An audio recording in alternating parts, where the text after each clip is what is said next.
신약성경 로마서 14장 18절입니다. 이로써 그리스도를 섬기는 자는 하나님을 기쁘시게 하며 사람에게도 칭찬을 받느니라. 아멘. 그리스도를 섬기는 사람들이라는 제목으로 로마서 14장 18절의 말씀을 통하여 하나님 우리에게 주시는 은혜를 나누겠습니다. 예수를 믿는다라고 하는 것은 그 예수님이 나의 주님 되신다라고 고백하는 것입니다. 그래서 우리가 예수님을 주님으로 믿고 주님으로 따릅니다. 그런데 이 성경에 오늘 본문에 보니까 그리스도를 섬기는 자는 하나님을 기쁘시게 하며 사람에게도 칭찬을 받느니라. 예수를 믿는다라고 하는 것은 하나님께는 영광이 되고 기쁨이 되는 삶을 살고 이 세상에는 평화를 주고 또 이 세상의 사람들에게 예수 그리스도의 향기를 나타내어 이웃을 섬기고 또 그들을 그리스도를 인도하는 그 일을 평생 동안 하나님으로부터 주님으로부터 부여받아서 행하는 그러한 거룩한 의무를 가지게 됩니다. 예수님을 믿는다라고 하는 데는 예수님을 믿는 사람들은 나를 구원하신 그 예수님을 섬기는 일을 주님으로 섬기는 일을 하는 삶을 살아가는 사람들이다. 이렇게 말할 수 있습니다. 세상의 많은 사람들은 예수 그리스도가 아닌 다른 것들을 주인으로 섬기고 삽니다. 알코올에 중독된 사람들은 그 알코올이 주인이에요. 그 삶을 지배해버립니다. 마약에 중독된 사람, 도박에 중독된 사람들을 보면은 그 마약이나 도박이 그 인생을 송두리째 삼켜버립니다. 또한 다른 우상을 섬기거나 다른 사상에 빠져 있는 사람들은 그것이 그들의 삶을 지배하여서 죽는 날까지 그들을 억압하거나 또 짓눌러서 벗어나지 못하게 만듭니다. 우리는 예수님을 믿기 전에는 어떤 면에서는 소망 없이 살았던 사람들입니다. 또 어떤 면에서는 행복하게 살기 위해서 부단히 노력하고 열심히 인생을 허비하지 않으려고 그렇게 살았는지도 모릅니다. 사람들이 가끔 이렇게 착각을 하는데 예수 믿기 전에 열심히 행복을 위해서 살다가 예수를 믿고 난 이후에 더 예수님 때문에 행복하게 사는 것이 이것이 예수를 믿는 것이다. 이렇게 이제 생각하는 사람도 있습니다. 물론 그 행복이 하나님으로부터 오는 그 평안과 자유와 영생에 대한 그러한 행복이 아니라 이 세상에서 예수를 믿기 전에 내가 추구했던 좀 더 잘되고 좀 더 높아지고 좀 더 많이 가지고 좀 더 많이 누리는 그러한 세상적인 행복이 예수를 믿기 전에도 그렇게 열심히 살아서 행복하려고 했고 예수를 믿고 난 뒤에는 당연히 예수님으로 인하여 더 많은 것들을 더 큰 행복들을 땅의 것들을 누리는 것이 목적이고 또 그렇게 돼야 된다고 생각하는 사람들이 있습니다. 그렇게 되지 말라는 것도 아니지만 그렇게 되는 것이 예수를 믿는 사람들의 삶의 목적이 되면 안 됩니다. 예수 그리스도를 주님으로 믿고 살아가는 삶의 목적은 하나님을 기쁘시게 하는 것이고 또한 그로 인하여 사람에게도 칭찬을 받는 것이다 라고 성경은 오늘 본문의 말씀은 우리에게 말하고 있습니다. 그리스도를 주님으로 섬기는 사람들.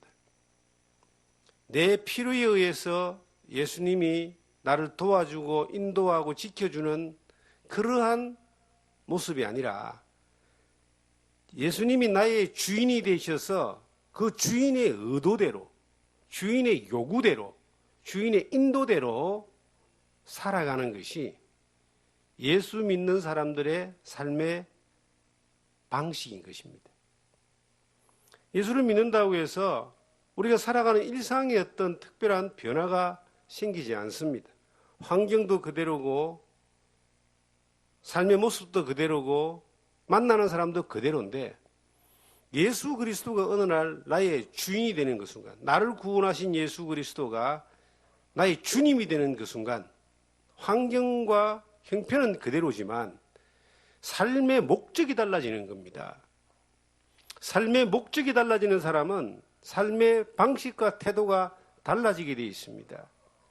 예수를 믿기 전에는 나를 위한 것이 삶의 목표였다면 예수님이 주님이 되고 난 이후에는 주님을 위한 것이, 사나 죽으나 내가 주의 것이라고 고백했던 바울 사도의 고백처럼 주님이 기쁘시게 할 일이 무엇인가를 늘 생각하고 시험하며 그렇게 살아가는 것이 예수를 주님으로 믿는 사람의 삶의 방식이 되는 겁니다. 목표가 바뀌어지는 거죠. 그런데 여전히 예수를 믿고 난 이후에도 땅에 있는 내가 뭔가 이루고자 하는 이것이 나의 전부처럼 되어져서 그렇게 이제 사라져야 되는 것이 삶의 전부라고 생각하고 살아간다면은 우리를 구원하신 그 예수 그리스도의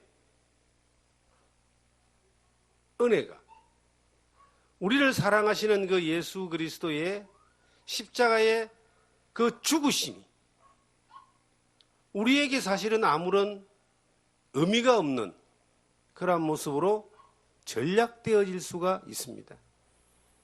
주님이 나를 구원하신 것은 그 주님이 나를 통해서 주님의 일을 하고 싶어 하는 거예요.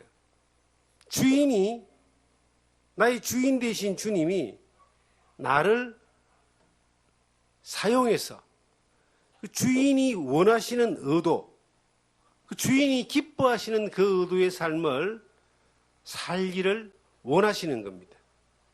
그런데 여전히 나를 위해 살고 나만을 위해 살고 내 생각에 갇혀 있고 또 내가 원래 살았던 땅의 것들, 잠깐 있다가 사라지는 것들, 주인의 의도와 상관없는 그러한 의도를 가지고 이 세상을, 남겨진 시간들을 살아간다면 그것은 우리를 구원하여 우리의 주인 되신 주님의 의도가 아닌 겁니다. 예수를 믿는 사람들의 마음 가운데 주님으로 인하여 내가 구원받고 인도받고 보호받고 도움받는 그러한 의리를 누리는 건 당연하지만 그들을 향한 주님의 요구는 주님이 주인 되기를 원하시는 겁니다.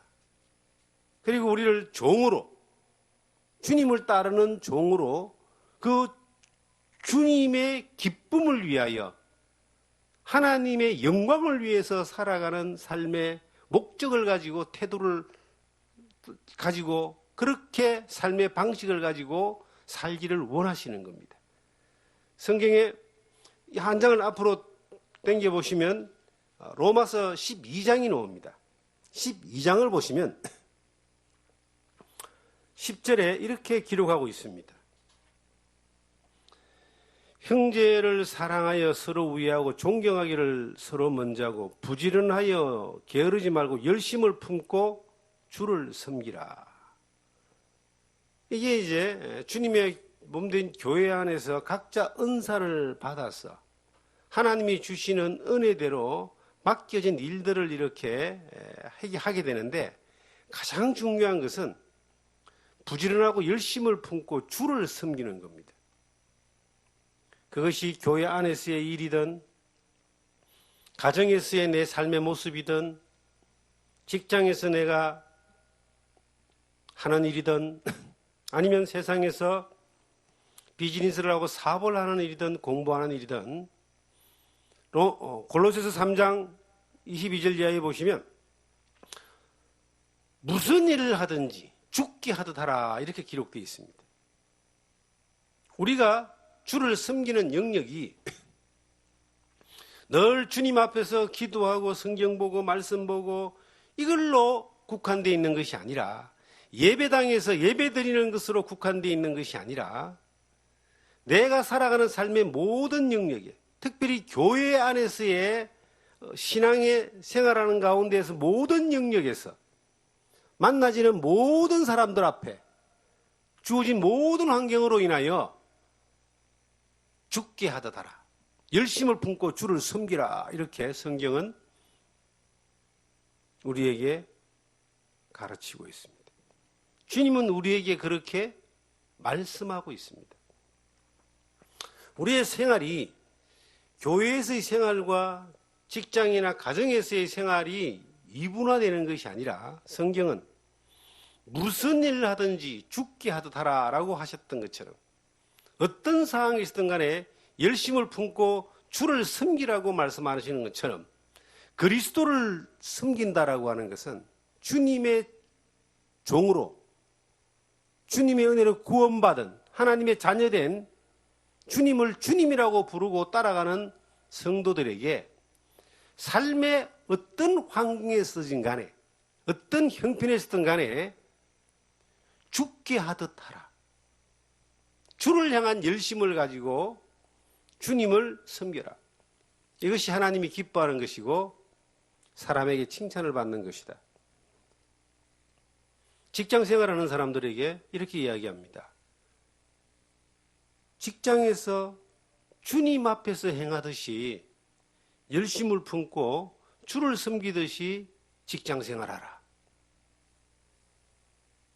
가정생활 하는 사람들에게 가정에서 주님이 우리에게 말씀하셨던 것처럼 주님을 섬기듯이 남편과 아내를 대하고 자녀를 대하며 그렇게 살아라. 특별히 교회 안에서의 봉사의 영역이나 섬김의 영역이나 참여하는 모든 영역에서 주어져 있는 자기에게 주어져 있는 은사든 아니면 직분이든 그 어떤 것이라도 열심을 품고 죽게 하듯이 그렇게 하라. 주님을 섬긴다는 그 영역이 우리가 지금 주님을 어떻게 섬깁니까? 주님은 그래서 우리에게 말하고 있습니다. 주님을 섬기는 것은 내가 어떤 환경이든 어떤 형편이든 어떤 조건이든 간에 주님 앞에서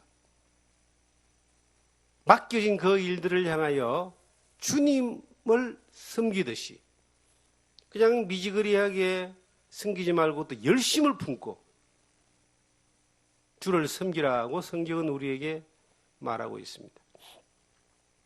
가끔 이런 생각을 해봅니다. 혼자 있을 때 아니면 시간이 많을 때 멍 때리고 싶을 때 의미 없이 시간이 그냥 지나가는 것 같은 그런 느낌이 있을 때 가만히 있는 것이 게으른 것이 편할 때가 있습니다. 그런데 그럴 때 생각이 나는 거예요. 어떤 이 말씀이 생각나는 겁니다. 열심을 품고 주를 섬기라. 그리스도를 섬기는 그 사람들은 하나님께 기쁨이 되고 사람들에게 칭찬을 받는다. 성경은 게으르지 말라고 이야기합니다. 이 게으른 사람에 대하여 잠언은 참 많이 책망하고 있고 권면하고 있습니다. 게으른 사람은 참 이 그릇을 이래 손에 넣고도 그릇에 손을 넣고도 올리기를 싫어서 먹지 못한다는 말씀도 있고요. 개미에게 가서 그 하는 것을 보고 배우라는 말씀도 있습니다. 주님이 내 앞에 나의 주인으로 있다라고 그렇게 늘 일깨워지면 마태복음 6장에 나오는 말씀처럼 외식하지 마라 그랬습니다. 네 아버지께서 다 아신다. 6장 1절부터 나오죠. 하나님 앞에서 이렇게 행하게 되면, 주님 앞에서 행하게 되면은 그것은 우리가 삶의 모습 가운데 게으름이나 아니면 무의미함에 대해서 흘러가는 시간에 대하여 우리 스스로가 용납하지 않을 겁니다. 주님 앞에서 늘 이렇게 주님이 주인 되시는, 주님 되시는 삶을 우리가 살아가게 되면은 말씀에 대한 사모함이 안에서 우러나오게 될 겁니다. 기도가 자연스럽게 되어지게 될 것입니다. 어떤 상황에서 어떤 환경에서든 간에 만나지는 사람, 맞닥뜨리는 그러한 현실에 대하여 그 주님이 우리를 이끌고 지시하고 지도하고 알게 하시는 그러한 지혜가 나타나게 될 것입니다. 우리가 살아가면서 예상하지 못했던 상황들을 많이 이렇게 맞닥뜨리지거든요. 예상하지 못했던 상황들이 많이 맞닥뜨려져도 당황하지 아니하고 두려워하지 아니하고 그것들을 이제 담담하게 받아들이며 헤쳐나갈 때에 그 힘이 어디서 나오는가를 생각해 보면요. 주님이 주인 되시는 삶을 늘 인정하고 고백하고 그렇게 살아갈 때에 상황과 환경과 형편에 대한 이 지혜, 또한 그 상황과 환경과 형편을 통하여 하나님이 일하시는 것에 대한 역사,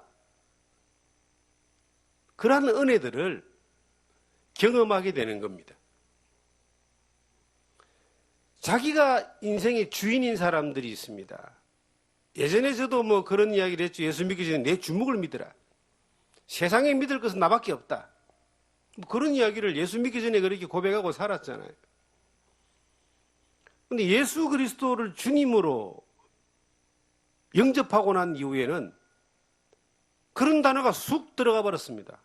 나는 믿을 것이 아무것도 없는 존재다는 사실을 날이 갈수록 더 발견하게 됩니다.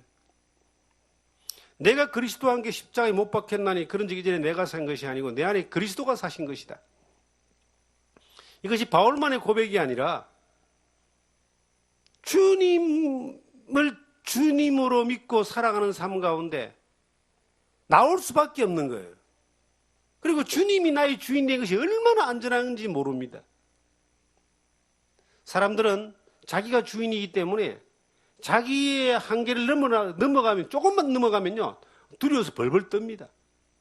어두운 밤길을 지나갈 때, 어릴 때는 우리는요, 어두운 밤길을 지나갈 때에 어릴 때 왜 그래 귀신에 대한 그 이야기들이 많았는지, 달걀 귀신, 몽땅 귀신, 처녀 귀신, 무슨 귀신, 그런 그 구전설화들을 많이 듣고 또 그렇게 인식하고 살다 보니까 눈앞이 조금만 안 보이도 막 그때부터 두려워지기 시작하는 겁니다.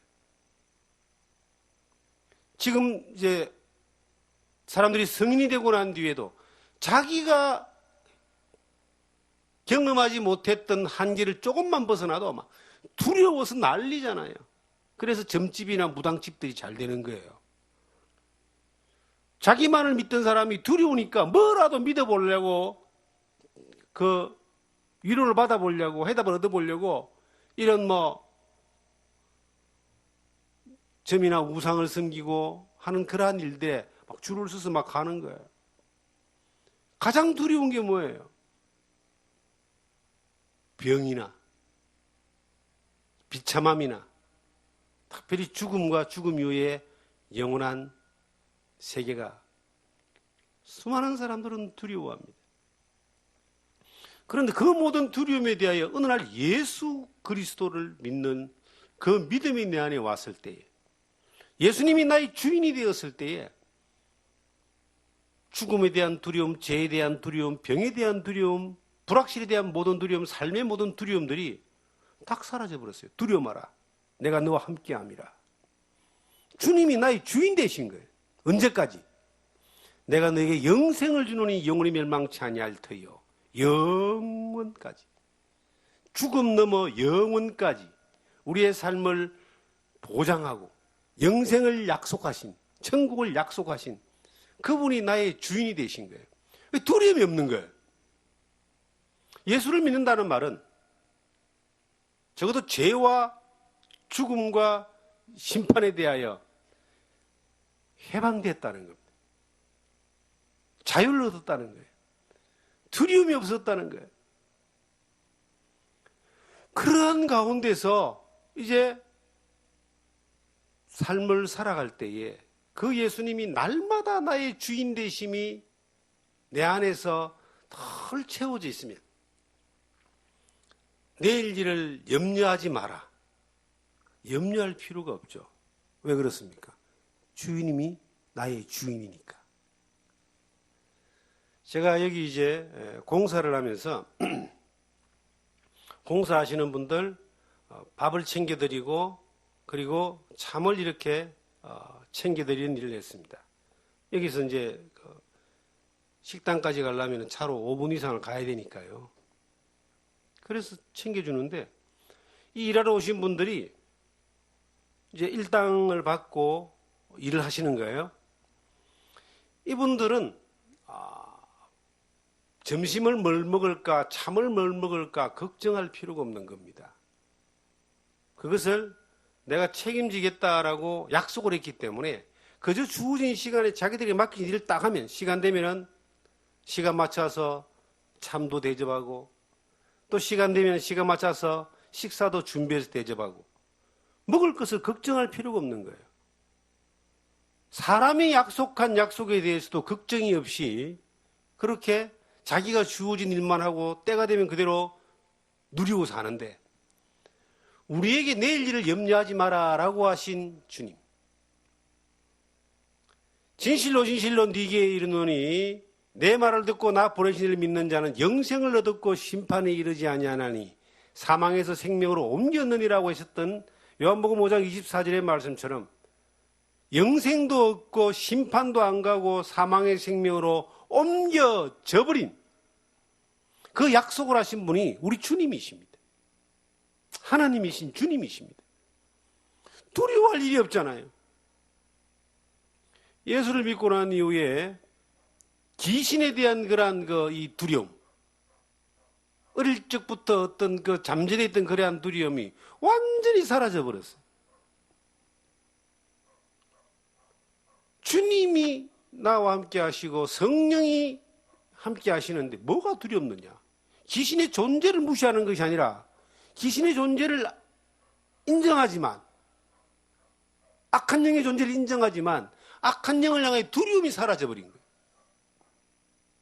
죽음에 대한 두려움이 사라졌습니다. 내일 일에 대한 오늘 일도 주님이 책임진다고 믿는데 내일 일에 대한 염려와 두려움마저도 사라져버렸습니다. 왜 그럴까요? 주는 그리스도시요 살아계신 하나님의 아들이시다고 고백했던 그 베드로의 고백처럼 나의 심령에 그 예수 그리스도가 주님 되시기 때문입니다. 나를 구원하신 주님뿐만 아니라 지금도 나와 함께 하시는 주님이고 내일도 영원까지 책임지시는, 나를 인도하시는 주님이심이 믿어졌기 때문에 두려움이 없는 거예요. 우리가 살면서 여러 가지 고민을 할 수 있습니다. 주어진 일들에 대하여 어떤 일을 헤쳐나가는 것에 대하여 누구나 고민이 있을 수 있어요. 고민은. 그러나 그 고민과 염려와 두려움은 다른 거예요. 내가 어떤 일을 해나가는 데에 맡겨진 일을 위하여 지혜를 구하고 그리고 그 일에 대하여 하나님의 인도를 바라며 겸손히 또 고민까지는 할 수 있지만 염려하거나 두려워할 필요 없는 것은 그걸 맡겨주신 분이 책임진다는 겁니다. 하나님이 우리가 살아계심을 믿습니다. 문자 속에 있는 하나님이 아니라 실질적으로 역사하신 하나님을 믿습니다. 예수님은 어제나 오늘이나 내일이나 동일하시다고 히브리서 13장에 기록을 하고 있습니다. 그 동일하신 예수님이 물고기 2마리와 떡 5덩어리로 5,000명을 먹이신 그 예수님이, 풍랑이는 바다와 파도를 잠잠케 하신 그 예수님이, 죽은 자를 살리신 그 예수님이 지금도 우리 가운데 주인으로 함께하고 계시는 겁니다. 그분이 지금도 우리에게 말합니다. 내가 네 주인이다. 그리고 너는 다른 거 신경 쓰지 말고 주인된 나를 섬겨라. 그것도 열심을 품고 부지런히 섬겨라. 즐거운 마음으로 섬겨라. 어느 환경이든 간에 이것이 주님이 우리에게 허락한 모든 환경과 조건이 내가 주님을 부지런히 열심히 가지고 섬겨야 되는 환경이고 조건임을 잊지 말아라. 믿음 안에 주님은 우리에게 그렇게 명령하고 있습니다. 우리의 연수가 참 긴 것 같은데 세월이 너무나 빨리 가는 것 같아요. 훅 지나가 버리는 이 세월 가운데서 예수 그리스도가 매 순간 우리의 주님으로 계심이, 내가 그 주님을 섬기는 삶을 살아온 그것이 주님 앞에서 남는 거예요. 성경에 주님이 말씀하시기를 네 행한 대로 갚아주겠다 그랬습니다. 달란트나 머나의 비유를 봐도 그 장사를 하여 남긴 사람들에 대한 칭찬과 보상이 분명히 있습니다. 그것이 어떤 모습인지에 대하여 우리가 정확하게는 말할 수 없지만 반드시 보상이 있는 것을 성경은 말하고 있습니다. 그리고 그렇지 못한, 주인이 맡겨준 것에 대하여 충실하지 못한 사람에게는 책망이 있는 것도 분명히 성경은 우리에게 말하고 있습니다. 주님이 주인으로 우리에게 맡겼어요. 우리가 일생을 사는 동안 예수 믿기 전에는 마귀만 섬기고 자기 육신만을 위해 살다가 예수를 믿고 난 이후에 이제 주님을 따라가면서 살면서 주님을 섬기는 것을 배우고 주님을 섬기는 삶을 살아가는 사람이 되었습니다. 그리스도인이란 말은 주님을 섬기는 사람이란 뜻입니다. 예수님을 주님으로 믿고 따르는 사람이란 뜻입니다. 그렇게 주님을 이렇게 따라가다 보면은 주님이 어때요? 그 사람의 섬김의 익숙함과 성숙함에 따라서 더 많은 일을 맡기지 않겠습니까? 제 아는 목사님의 그 자제가 직업을 실내 인테리어 하는 것을 이제 하기 위하여 입문을 했습니다. 처음에는 가니까 그 나무 자재 나르고 그리고 줄 꺼준 거 이렇게 잘라주고 잡아주고 하는 일을 했습니다. 일은 엄청 열심히 힘들게 하는데 일당은 제일 작은 일당을 받았습니다. 근데 이 친구가 이제 이 일에 자기가 성공을 한번 하고 싶다 이런 목표가 정해지고 난 이후에 누구보다 열심히 일을 했습니다. 한 2달 이렇게 열심히 그 집 나르고 청소하고 심부름하고 했더니 나중에는 이제 망치로 못 박는 걸 시키더라는 겁니다. 망치로 못을 박고 이제 그 나무를 치수제 해주는 걸 잘라주는 일을 했습니다. 그러니까 일당도 조금 몇만 원 더 올라가고 일은 조금 수월해지면서 기술은 조금 늘더라는 겁니다. 그렇게 일을 시키는 사람의 입장에서 일을 열심히 하고 시킨 대로 잘하고 실력도 늘어가면은 점점 올라가서 한 2년 지나니까 이 스스로 자기가 사업을 하는, 스스로 그 일을 할 수 있는 사람으로 이제 실력을 갖춘 거예요. 그리고 일당도 훅 올라가 있습니다. 그리고 그 사람에 대한 일을 맡기는 사람들이 막 신뢰를 하게 되면은 더 많은 일을 주는 겁니다. 사람도 그렇게 하는 거예요, 사람도. 하나님도 마찬가지입니다. 우리 주님도 마찬가지예요. 주님이 그 사람에게 일을 맡기시는 거예요. 우리는 요즘 너무나 많은 사람들이 하나님 일을 하려고 애를 쓰기 때문에 참 문제가 많습니다. 하나님의 일을 사람의 방법으로 하려고 하니까 부작용도 생기고 거기에 여러 가지 자본도 생기는데, 하나님이 하시는 하나님의 일은요, 정말 부작용이 없습니다. 사탄의 공격도 하나님이 다 해결해 주십니다. 하나님은 우리로 하여금 하나님의 일을 하기를 원하는데, 우리가 하나님의 일을 하는 것이 아니라 우리 주님이 하나님의 일을 하시는 거예요. 누구를 통해서? 주님을 주님이라고 고백하는 주님의 사람들을 통해서. 예수님이 이런 말씀을 하십니다. 내 아버지께서 일하시니 나도 일한다. 요한복음 6장을 보시면 그렇게 나옵니다. 내 아버지께서 일하시니 나도 일한다. 예수님이 하신 일이 뭐냐니까 하나님의 일.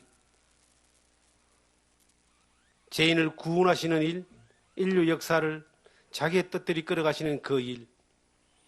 예수님이 하나님의 일을 하기 위해 오셨는데, 하나님은 그 일을 한 번도 쉬지 않았어요. 예수님이 십자가 위에 죽으시고 다 이루었다 하셨어요. 그리고 보혜사 성령을 보내신다 그랬습니다. 그리고 하나님 우편에 지금 또 계시면서 성도를 위해서 기도하십니다. 우리의 대언자로, 변호사로. 그런데 그 주님이 이제 그 일을 이 교회에 맡겨주셨어요. 성도들에게 맡겨주었어요. 예수님을 주님으로 믿는 사람들에게 맡겨줬어요. 예수님으로 인하여 자기 일을 하는 사람이 아니라 끝까지 예수님을 주님으로 믿고 그 예수님이 하시는 일에 시키는 대로 순종하며 열심을 품고 오직 주만 섬기는 그 일들을 하는 사람들에게 주님은 일을 맡겨주셔요. 그 중심에 오직 주님의 말씀을 듣고 그 중심에 오직 주님을 향한 열심을 가지고 부지런함을 가지고 맡겨진 그 일들에 대하여 충성을 다하는 사람들에게 주님은 자기의 일을, 하나님의 일을 점점 맡겨줘요. 그럼 그 일이 주님으로 인하여 이루어지는 사람들은 하나님의 기쁨이 되는 겁니다. 성경에 모든 일을 원망과 시비가 없이 하라는 말씀이 있습니다. 빌립보서에 보면. 원망과 시비가 없이 하라는 말씀, 특별히 주를 섬기는 가운데서 성경 빌립보서 한번 찾겠습니다. 2장을 보시면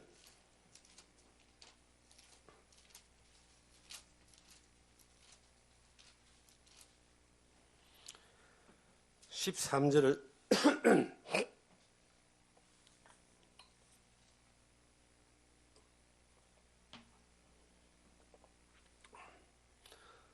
너희 안에 행하시는 이는 하나님이시니 자기의 기쁘신 뜻을 위하여 너희에게 손을 두고 행하게 하시니라.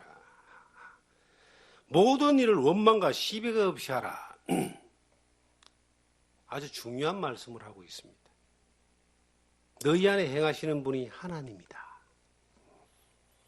자기의 기쁘신 뜻을 위하여 너희에게 손을 두고 행하게 하신다. 우리가 그저 주님의 종입니다. 주님은 자기의 기쁘신 뜻을 위하여 그 종된 우리를 통하여 하나님의 일을 맡겨주셔요. 너희 안에 행하시는 분은 하나님이시다. 나는 이 교회가 하나님이 행하는 교회이라고 믿습니다. 저에게 주어진 이 직무와 저에게 주어져 있는 이 사명에 대해서도 하나님이 맡기신 일이다라고 믿습니다.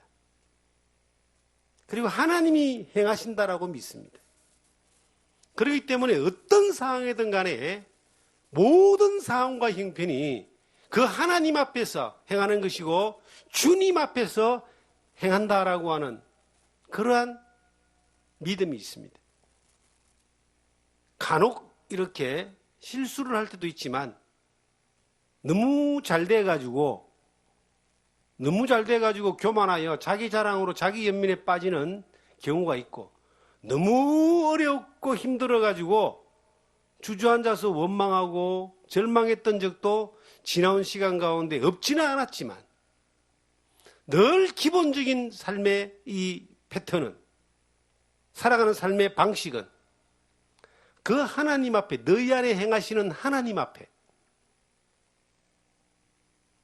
주님을 믿는 믿음 가운데서 주님께 내려놓고 주님으로 채워져서 주님이 이끄시는 그 일들에 주저함 없이 담대하게 그렇게 살아왔던 것 같습니다. 그런데 그 뒤에 말씀에 이런 말씀이 있습니다. 원망과 시비가 없이 하라. 우리가 지나온 시간 가운데서 저도 이 상황에 대한 원망이 참 많이 있었습니다. 주님에 대한 원망이 아니에요. 상황에 대한 원망. 지난 환경 가운데서 얽히고 설킨 일들에 대한 원망. 그 원망이 얼마나 어리석은가라고 하는 것을 생각해 봅니다. 사람이 마음에 분을 품으면요, 이것이 아드레날린이 나오고 스트레스가 되고 만병의 근원이라 그래요. 그래서 해가 지도록 분을 품지 말라고 성경에 말하고 있습니다. 그런데 그럴 수 있는 거예요. 그 또한 주님이 하셨다라고 받아들일 수만 있으면 그것은 해결됩니다. 저는 요셉이라는 사람이 얼마나 스트레스를 많이 받았겠는가 하는 생각을 해봅니다. 그런데 성경에 요셉이 스트레스를 받았다는 말이 없어요. 원망했다는 말이 없어요. 형들에게 잡혀가지고 구덩이에 내쳐졌잖아요. 죽으라고. 겨우 유다의 그 지혜로 건져져가지고 노예 상인에게 팔려버렸잖아요. 형들의 손에. 보디발의 집에 그 노예로 들어가서 그 보디발 아내에게 모함을 당하고 또 감옥에 가잖아요. 감옥에서 또 있으면서 요셉이 원망했다는 말이 없어요. 하나님이 그와 함께 하심으로 그를 형통했다는 말씀은 있어도 원망하는 사람에게 하나님이 형통함이 없는 거예요. 비록 원망할 수 있고 원수 맺을 수 있고 용서할 수 없는 대상이라 할지라도 결국 마지막에 요셉은 그들의 형들의 잘못을 그들에게 돌리지 않습니다. 하나님이 이렇게 하셨다. 하나님이 우리를 구원하기 위해서 나를 먼저 보내셨다. 두려워하지 마소서. 원망이 없는 삶이 얼마나 하나님이 기뻐하는 삶인지 모릅니다. 누구 때문에 내가 이렇게 됐다. 저는요, 한때 그런 게 많았어요. 어떻게 살아가는 데에 걸리는 것도 많고 힘든 것도 많고 어려운 것도 많은지 몰라요. 그런데 시간이 지나오면서 느꼈어요. 누구 때문에 내가 이렇게 힘들어진 것이 아니라 누구 덕분에 내가 이렇게, 당신들 덕분에 내가 이렇게 하나님의 은혜를 더 많이 누리며 살게 됐다. 자, 우리가 출애굽을 보면은 애굽의 이 바로왕이 얼마나 나쁩니까? 애굽의 바로왕이 참 나쁘죠. 이스라엘 사람들을 200만 명을 노예로 잡아놓고 강제노동을 시키고 나중에는 남자아이를 다 죽여버리고. 그런데요, 그걸 뒤집어 놓고 생각하면은 그 애굽의 그 나쁜 왕 덕분에 출애굽기, 모세오경, 모세가 나오는 거예요. 그 애굽의 그 엄청난 그 압제 덕분에 출애굽 10가지의 재앙이 나오고 홍해가 갈라지고 이 애굽이라는 이 바로왕과 세력들이 비록 악한 존재이긴 하지만 하나님의 일을 이루는 데에 필요했던 도구였다. 그들이 없으면 모세가 어디에 있겠고 모세 오경은 어디서 나오겠습니까? 악한 자도 악한 날에 하나님이 쓰기 위하여 하나님의 섭리 가운데서 있는 겁니다. 지금 우리가 살고 있는 이 환경 가운데 어려운 일들이 얼마나 많습니까? 이것을 원망만 하고 있으면 안 된다는 거예요. 원망해야 될 이유가 없습니다. 우리가 정확하게 모든 걸 다 알지 못하도 이것은 하나님의 그 계획 가운데 섭리 가운데서 반드시 필요하기 때문에 인류를 향하여 교회를 향하여 각 사람들을 향하여 보내시는 하나님의 메시지가 있고 또한 이후에 하나님이 이끄시는 손길 가운데서 너희 안에 행하시는 분은 하나님이시다라고 하는 그 절대적인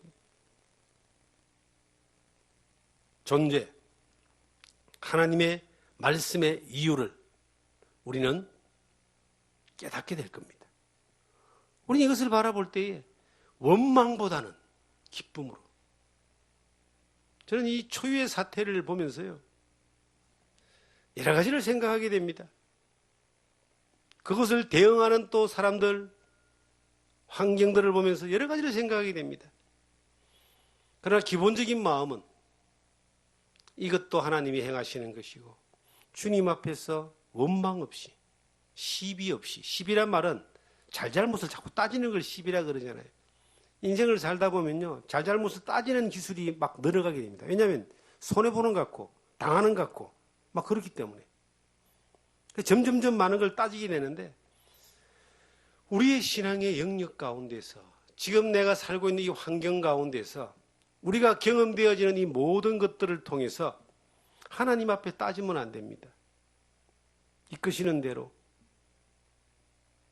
주님 앞에서 따라가는 겁니다. 주님이 우리에게 뭔가를 시키고 어떤 환경에 우리를 보낼 때에 우리를 사실은 이해시키지 않는 때가 많이 있다는 거예요.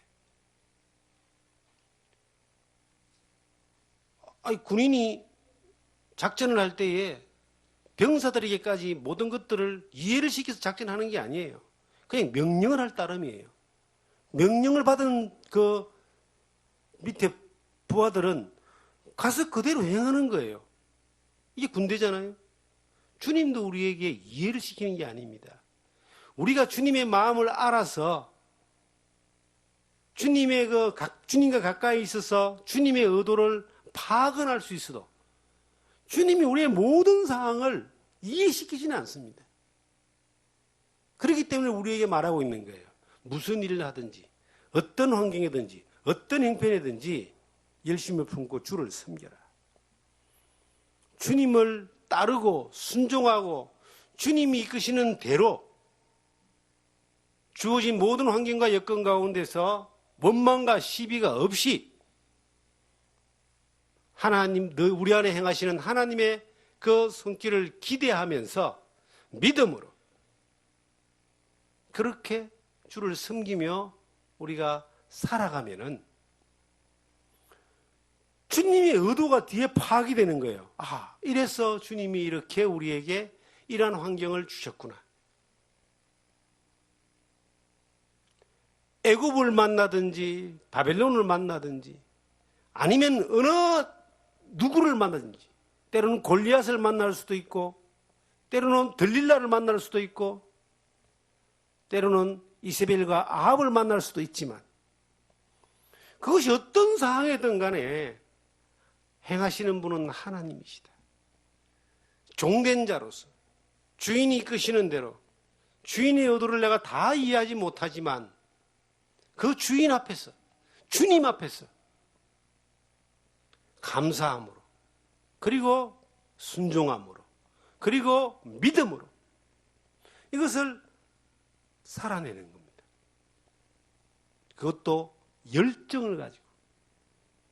열심이라는 단어가 상당히 의미 있는 단어입니다. 차든지 듣든지 하라고 뜨거움에 대한 단어죠. 열정, 열심, 뜨거운 마음. 제가 예수를 처음 믿을 때는 그 뜨거운 마음이 정말 대단했습니다. 예수 안 믿는 사람들이 지옥 가는 게 보였습니다.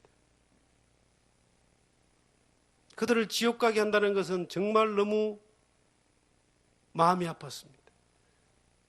그래서 할 수만 있으면 복음을 전하려고 외쳤습니다.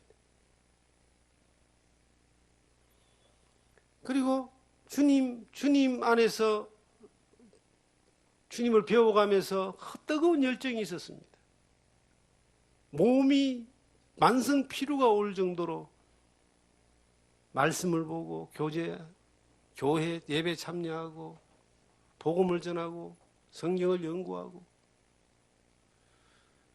그 열정들이 시간이 지날수록 더 커져가야 되는 거 아닙니까? 그런데 그렇지 않더라는 거죠. 어느 정도 딱 시간이 지나니까 열정이 식어가기 시작하는 거예요. 주님에 대한 열정보다 세상에 대해서 자꾸 더 많은 것들이 채워져 가니까요. 세상에 있는 것들이 더 많이 차지하게 되고 열정이 식어지는 것을 느꼈습니다.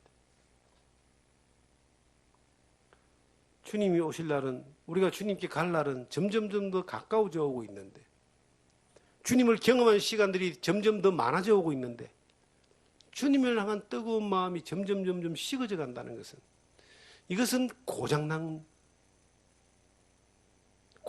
모습입니다. 고장나면 뭔가 좀 삑삑거리잖아요. 우리에게 신호가 오는 거예요. 어떤 신호? 고장난 신호가 오는 겁니다. 고장난 신호는 염려를 많이 하고 걱정을 많이 하고 원망을 많이 하고 시비를 많이 하고 그리고 하나님을 향하여 말씀을 향하여 게으르고 주님 앞에 있는 것에 대한 그러한 깨어있음에 대한 것이 식어져가는, 그것이 비단 에베소 교회에게 말한 것처럼 처음 사랑을 버렸다라고 하는 그 엄중한 말씀처럼 우리에게 그 첫사랑, 그 예수 그리스도의 주님에 대한 사랑이 식어지면 그런 고장난 형태가 나오게 됩니다. 처음에는 고장난 것이 신호로 오지만 나중에는 완전히 고장나보면요, 신호도 오지 않습니다. 그렇게 고장난 신앙의 삶의 모습을 사는 것이 아니라 뜨거움이 주님을 향해서 회복되는 것은 내가 우리 안에 행하시는 하나님 앞에서 주님이 나의 주인 되시고 그 주님을 섬긴다는 그 기본적인 마음을 따라서 그 믿음으로 회복되는 겁니다. 주님을 섬기듯이 직장 생활하시고 주님을 섬기듯이 자녀를 양육하시고 주님을 섬기듯이 내가 비즈니스를 하고 주님을 섬기는 것과 같이 내게 맡겨진 이 교회 안에서의 또한 성도로서의 맡겨진 그 직무에 대하여 주님을 섬기듯이 순종하여 그것도 뜨겁고 열정을 가지고 섬기기를 주님은 우리에게 원합니다. 신앙생활은 힘든 것이 아닙니다. 너무 편한 겁니다. 주님을 바로 믿으면 신앙생활은 괴로운 게 아닙니다. 즐거운 겁니다. 주님이 주님 되시면 그 모든 일들은 기쁨이 되는 겁니다. 우리에게 주인 이 모든 환경마저도 주님의 인도하신 가운데 내가 이 환경 가운데 주님을 섬기는 순종한 모습이, 뜨거운 모습이 무엇인가를 우리가 찾아내고 그렇게 또 일상의 삶 가운데 적용하여 사라지는 그러한 여러분과 제가 되기를 주님의 이름으로 축원합니다.